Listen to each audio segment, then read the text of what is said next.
yuko sawa, afya njema. Ugali kidogo, tabia njema.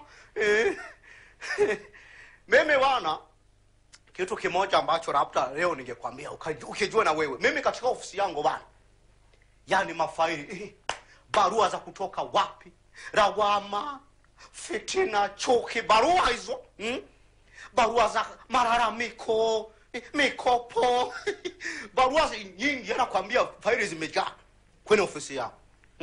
Hasa barua zilizotawala ni hizi barua za kusema kwamba mvua za huku nani imenyesha, mvua ya mawe, ikanyesha huku nani tena mvua ya radu, hapa na hapa radu, hapa na hapa radu, mvua ya matone manyunyu na watu wanalalamika hapo.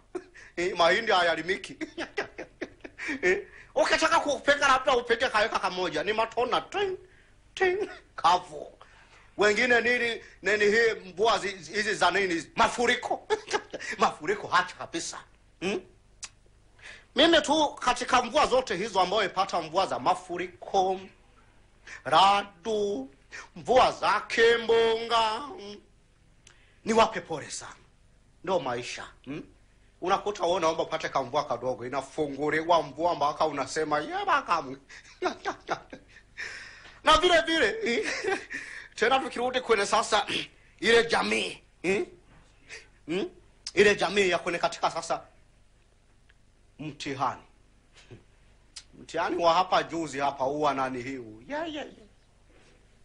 Mimi mwenyewe nikiukumbuka, kwa kweli wazazi waliwapenda sana. Waliwapenda sana watoto wao, lakini mtihani ukawapenda zaidi. Na baraza la mtihani liheshimiwe, haina jinsi. Mjaribu na mwaka ujao risiti hivi nilikurisiti. Yani kama hivyo wewe utanani sasa, unakuta wanafunzi eti 120 mchi nzima. Hai, shule hizo za form 5 ziko maelfu ya shule, watagawana mmoja anakaa mwenye darasa mmoja. Sasa 120. Wewe fikiria, darasa moja, simu moja Tanzania nzima. Tufanye tu hata huyu jamaa likisemea hapo, tungefuta tu form 5, weka ni form 6. Form 6 tunaangalia, weka 7.